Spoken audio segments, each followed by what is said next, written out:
Bendiciones, buenos días en nuestro cuarto día de nuestro reto de 90 días de oración por tu milagro, en nuestro devocional Mujer Adora. Este es el tiempo de solamente adorar y dar gracias al Señor.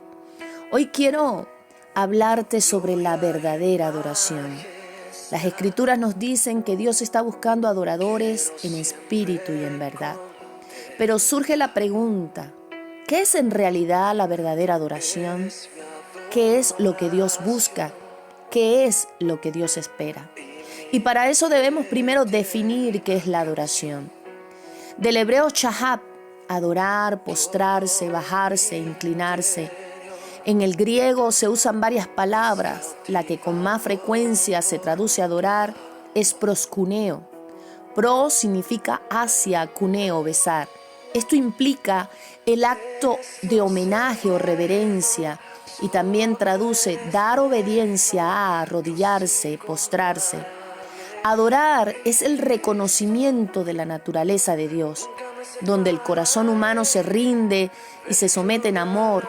Es aquella adoración que agrada a Dios por cuanto primero busca hacer la voluntad divina. En Mateo capítulo 4, versículo 9 y 10 dice: todo esto te daré si postrado me adorares.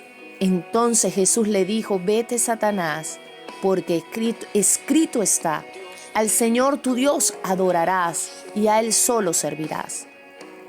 El Nuevo Testamento interlineal dice: y le dijo, todas estas cosas te daré, si caído en tierra te postras ante mí.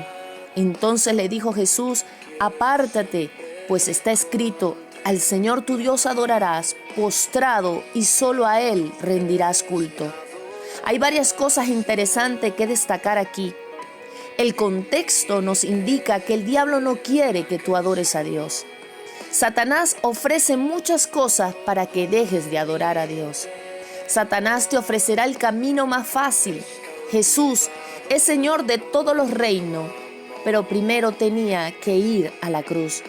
Entonces, la mejor adoración es hacer la voluntad de Dios en su tiempo y esperar en su soberanía. Y como dije en un discipulado anterior, la verdadera adoración es la obediencia a Dios en su palabra y en lo que Él manda. La verdadera adoración es en espíritu y en verdad. Juan 4, 19, 24 dice: le dijo la mujer: Señor, me parece que tú eres profeta. Nuestros padres adoraron en este monte, y vosotros decís que en Jerusalén es el lugar donde se debe adorar. Jesús le dijo: mujer, créeme, que la hora viene, cuando ni este monte ni en Jerusalén adoraréis al Padre. Vosotros adoráis lo que no sabéis, nosotros adoramos lo que sabemos, porque la salvación viene de los judíos. Mas la hora viene, y hora es, cuando los verdaderos adoradores adorarán al Padre en espíritu y en verdad.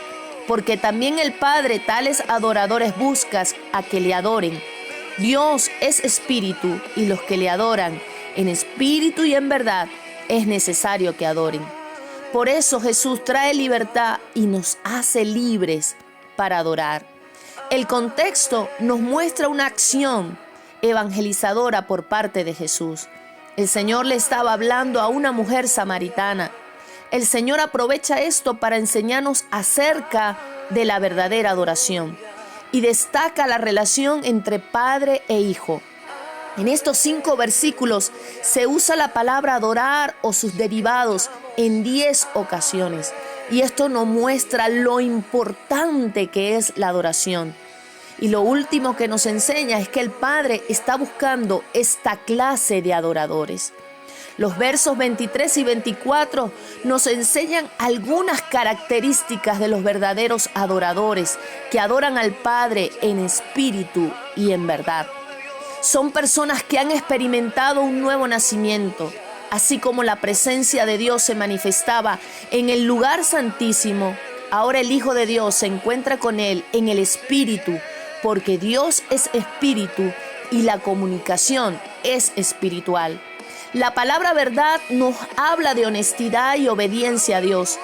La samaritana necesitaba saber que había que nacer de nuevo y que la adoración era más que la vida religiosa que ella vivía, pues adoraba a Dios, pues había tenido 5 maridos y el sexto tampoco era el marido de ella. La mujer que adoró a Jesús en el hogar de Simón, es decir, María, el fariseo, tuvo como principal virtud la humildad y sinceridad.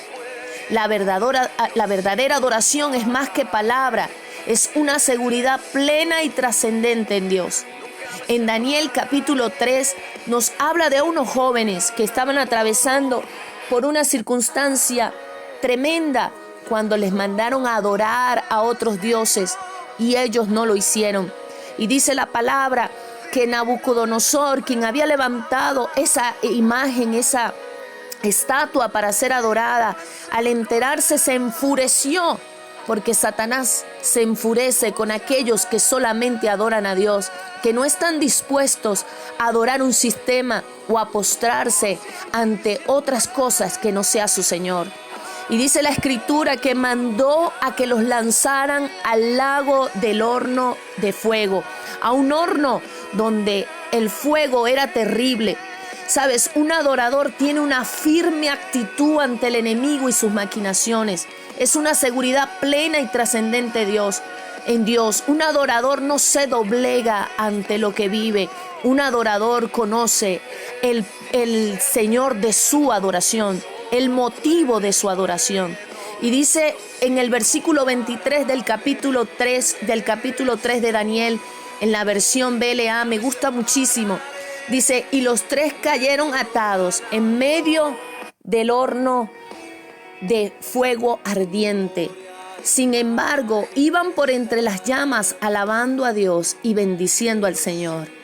Y Azarías, de pie en medio del fuego, tomó la palabra y oró así: bendito sea, Señor, Dios de nuestros padres, que tu nombre sea alabado y glorificado eternamente. En medio del fuego ellos adoraron a Dios. En ningún momento hubo palabras de queja o de reproches. Ellos reconocieron su justicia. Si tú eres un adorador, te pasearás en medio de la prueba. Mire lo que dice en la versión BLA en el versículo 46. Los siervos del rey que los habían arrojado al horno no cesaban de atizar el fuego con petróleo, alquitrán, estopa y sarmiento, tantos que las llamas se elevaban por encima del horno unos 25 metros, y al extenderse abrazó a los caldeos que se encontraban alrededor del horno. Pero el ángel del Señor bajó al horno junto a Azarías y sus compañeros y empujó fuera del horno la llama de fuego. Y mire lo que dice: y le sopló en medio del horno como una frescura de brisa y de rocío, de modo que el fuego no los tocó ni les causó dolor ni molestia. Sabes, cuando tú eres un adorador, no es que te saca del horno, no es que Dios quita la prueba, es que en medio de la prueba, en medio de lo que estás viviendo, en medio de tu problema, te vas a pasear en el problema. Sabes, dice que en medio del horno se sentía frescura de brisa y de rocío. Aquellos verdaderos adoradores provocan que el ángel de Jehová, que no es otro que Jesús, se meta con nosotros en el problema. Un adorador va a despertar al Rey de Reyes y va a decir: ay, yo tengo que meterme en ese horno, porque hay allí unos adoradores que me adoran en espíritu y en verdad. Yo voy a caminar con ellos en medio de su prueba. Yo voy a darle aliento en medio de su problema. Yo voy a traer frescura, brisa, rocío. Y mire lo que dice en el verso 51, que los 3 se pusieron a cantar a coro, glorificando y bendiciendo a Dios dentro del horno, diciendo: Ananías, Azarías y Misael, bendigan al Señor, alábenlo y exálcenlo eternamente, porque Él nos ha arrancado del infierno nos ha salvado de la muerte, nos ha librado del horno ardiente en llamas y nos ha sacado en medio de ellas. Den gracias al Señor, bendigan al Dios de los dioses, alábenlo y reconózcanlo, porque su misericordia es eterna. Los adoradores se van a pasear en medio de la prueba y van a cantar declarando que ya salieron, aun cuando estén adentro. Por eso en este tiempo damos gracias, porque ya lo que Dios iba a hacer lo hizo en el mundo espiritual. Ya tu enfermedad ha sido quitada. Adórale, dile: Señor, gracias. Gracias porque me libraste de esta enfermedad. Gracias, Señor, porque mi hijo ha sido rescatado de las tinieblas, ha sido salvado. Gracias, Señor, porque mi matrimonio ha sido restaurado. Gracias, Señor, porque mi ministerio ha sido extendido hacia el oriente, hacia el occidente, hacia el sur, hacia el este. Gracias, Señor, porque no podré contarlo, porque son muchas las bendiciones que tú nos traes. Empieza a adorar a Dios en medio de tu problema. Empieza a agradecerlo aún cuando estés adentro. ¿Y sabes lo que va a pasar? Mire lo que dice la Escritura. Nabucodonosor se acercó a la boca del horno ardiente y dijo: Sadrach, Mesach, Abednego, servidores del Dios Altísimo, salgan y vengan acá. Entonces ellos salieron en medio del fuego, y todos los funcionarios del rey se acercaron para verlos.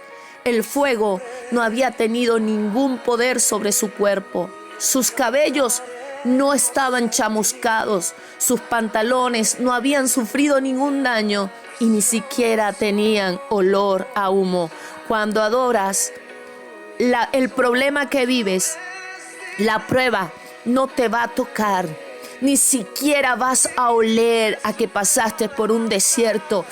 Tu vida va a oler a fragancia. Tu vida va a oler como ese frasco que impregnó toda la habitación. Así tu vida va a oler a alabanza y adoración. Cuando se acerquen a ti, no van a ver amargura, no van a ver tristeza, van a ver una vida llena de adoración. ¿Sabes? Cuando tú alabas, aún los que te atacaban te van a bendecir. Mire lo que exclamó Nabucodonosor: bendito sea el Dios. Coloca allí tu nombre, de Raquel, de Isanis, de Ugarda, de Diana, de María, de Mildred, de Marbelis, que envió a su ángel a librar a sus siervos, que confiando en él desobedecieron la orden del rey y entregaron su cuerpo al fuego antes que servir y adorar a ninguno otro fuera de su Dios. Y el rey hizo prosperar a Sadrach, Mesach y Abednego en la provincia de Babilonia. Lo que antes te quería hacer daño, Dios lo va a usar a tu favor, para que seas engrandecido, prosperado. Los que son adoradores van a usar el horno, el gigante, el problema como promoción. En el lugar del problema, Dios te va a exaltar. Podemos recordar a Pedro. Siguió a Jesús de lejos, lo negó. Pero estos tres jóvenes no se retractaron, aunque el fuego era intenso. Eso es un adorador. Es estar dispuesto a ir con Jesús hasta el final. La verdadera adoración es más que una posición física. Es más que palabra, es más que lágrimas. Adoración es más que cantar o tocar un instrumento. Es darlo todo por Él. Es negarse a las ofertas del enemigo de nuestras almas. Es reconocer que Él es Señor, dueño de todo y a quien le debemos nuestra vida. Cuando le adoras en espíritu y en verdad y entras en su presencia, Él no puede resistirse a eso y se glorifica en tu vida. Ves la grandeza de Dios a través de ti. Eso es lo que sucedió con Sadrach, Mesach y Abednego. Los engrandeció, los prosperó, los promovió a cargos mucho más importantes. Adora y mira la acción sobrenatural de Dios sobre tu vida.